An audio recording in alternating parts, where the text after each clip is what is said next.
Bismillahirrahmanirrahim. Assalamualaikum warahmatullahi wabarakatuh. Perkenalkan, nama saya Ari Ramdan dengan NIM 11820606019 dari kelas 5A. Di sini saya akan menjelaskan tentang struktur dan fungsi lipid, metabolisme lemak, dan sintesis asam lemak. Selamat menyaksikan.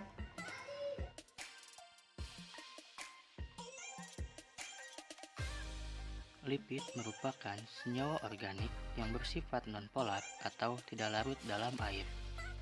Ada banyak senyawa yang digolongkan sebagai lipid, namun di sini saya hanya akan membahas 3 kelompok utama, yaitu lemak, fosfolipid, dan steroid.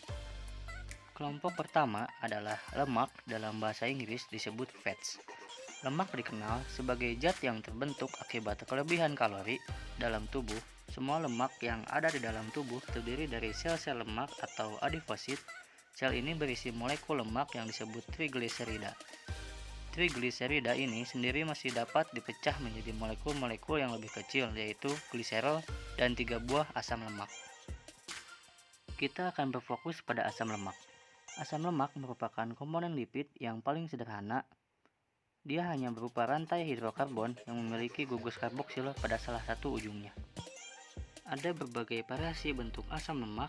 Ada asam lemak yang seluruh ikatan antar atomnya berupa ikatan rantai tunggal, dan ada asam lemak yang memiliki ikatan rantai ganda.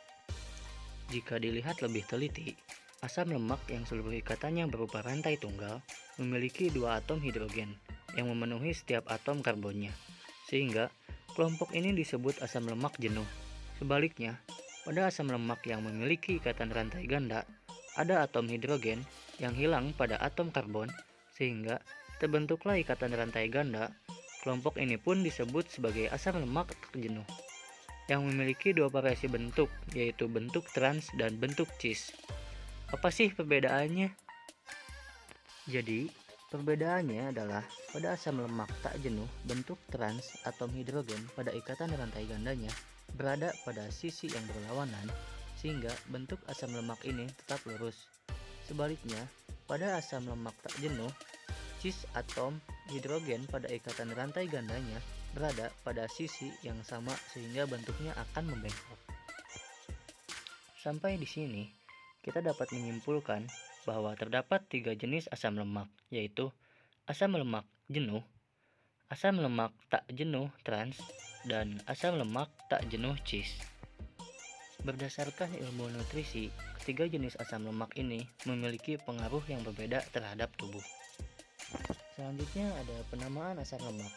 Seringkali terdapat beberapa kode dan angka yang dicantumkan beberapa nama asam lemak. Angka yang pertama menunjukkan jumlah atom C yang dimiliki oleh asam lemak tersebut. Angka yang kedua menunjukkan jumlah ikatan rantai ganda.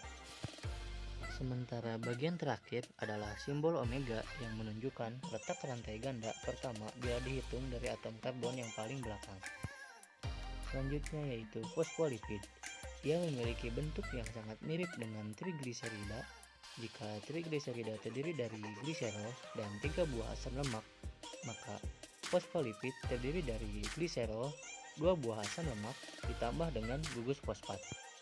Molekul fosfolipid ini dapat dibagi menjadi 2 bagian, yaitu bagian kepala dan bagian ekor, di mana keduanya memiliki sifat yang berlawanan. Bagian kepalanya bersifat hidrofilik, sehingga ia suka mendekati molekul air, sedangkan bagian ekornya bersifat hidrofobik, sehingga ia menjauhi molekul air. Nah, yang selanjutnya adalah steroid. Steroid memiliki bentuk yang berbeda dibandingkan dengan kelompok sebelumnya. Apabila lemak dan fosfolipid memiliki bentuk molekul yang memanjang, maka steroid ini bentuk molekulnya cenderung membulat. Steroid merupakan molekul nonpolar yang memiliki 4 buah cincin ditambah dengan rantai samping yang bervariasi. Contoh steroid yang banyak ditemukan di dalam tubuh adalah kolesterol.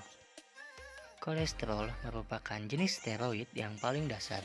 Ia dapat diubah menjadi steroid lainnya dalam tubuh, seperti berbagai hormon kelamin dan garam empedu. Nah, setelah membahas struktur lipid, saya akan menjelaskan fungsi lipid. Fungsi lipid yang pertama yaitu sebagai bahan bakar metabolit. yang kedua sebagai komponen struktural membran sel, yang ketiga sebagai komponen pembentuk isolator penahan panas tubuh, yang keempat sebagai pengganti protein, yang kelima sebagai pelindung organ tubuh, yang keenam sebagai komponen pembentuk hormon dan vitamin.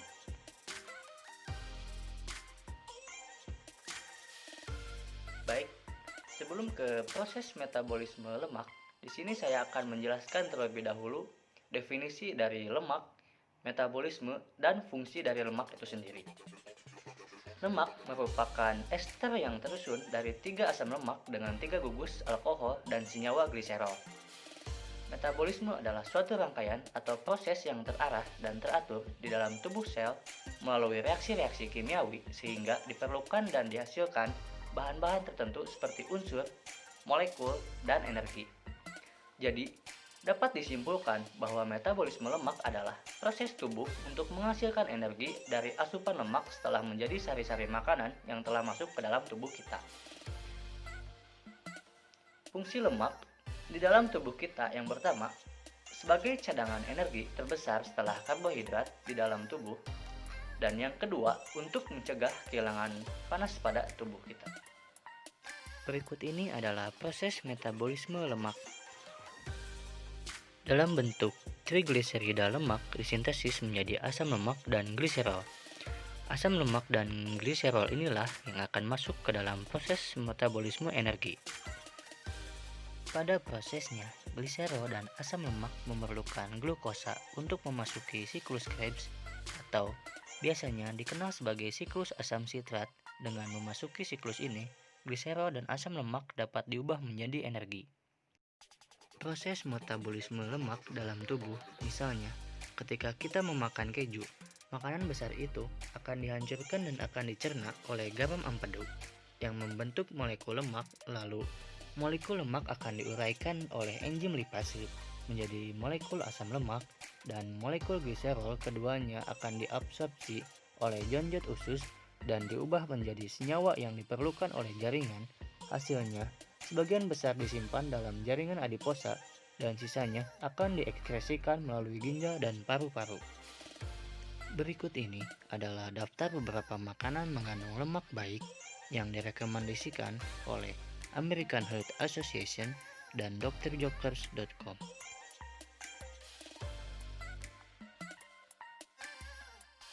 Materi yang selanjutnya yaitu sintesis asam lemak. Asam lemak adalah rantai hidrokarbon alipatik panjang yang memiliki gugus asam karboksilat.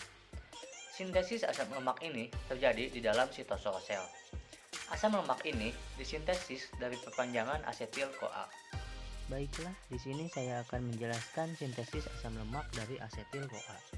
Pertama, pembentukan molonil-CoA dari asetil-CoA yaitu dengan masuknya karbon dioksida dengan bantuan enzim asetil-CoA karboksilasi mengandung niobin dan membutuhkan energi ATP yang diubah menjadi ADP. Setelah terbentuknya molonil-CoA dengan bantuan enzim molonil transferase, maka CoA akan tergantikan oleh ACP sehingga terbentuk molonil ACP.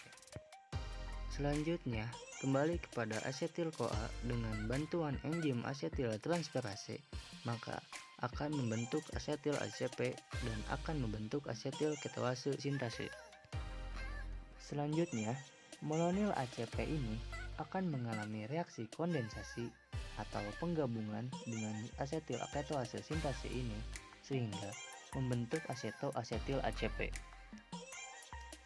Pada reaksi penggabungan O negatif pada molonil CoA akan masuk sehingga ikatan C pada CH2 akan lepas dan akan berikatan pada C karbonil sehingga enzim ketewase ACP sintase akan terlepas dan membentuk asetil ACP dengan pelepasan CO2 tadi dan enzim ketewase ACP sintase. Selanjutnya, setelah terbentuk senyawa asetil ACP ini, maka akan terjadi reaksi reduksi dengan bantuan enzim beta ketoasil ACP reduktase dan energi NADPH menjadi NADP+, maka akan berubah menjadi D-beta hidroksiran ACP dehidrogenase.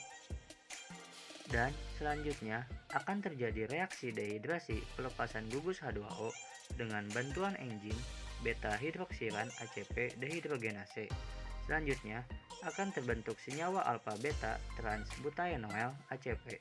Maka akan terbentuk senyawa butiril ACP dengan reaksi reduksi dan bantuan enzim 2,3 transenoil ACP reduktase dengan energi NADPH menjadi NADP+.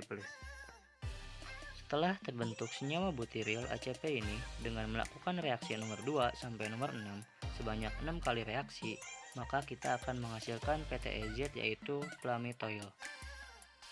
Palmitoyl ini memiliki rantai karbon sebanyak 16.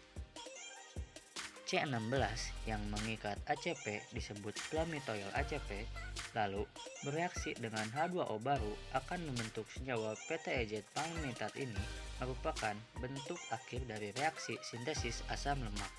Baik, mungkin cukup sekian yang bisa saya paparkan terkait materi struktur dan fungsi lipid, metabolisme lemak, dan sintesis asam lemak. Kurang lebihnya mohon maaf. Wabillahi taufik wal hidayah. Wassalamualaikum warahmatullahi wabarakatuh.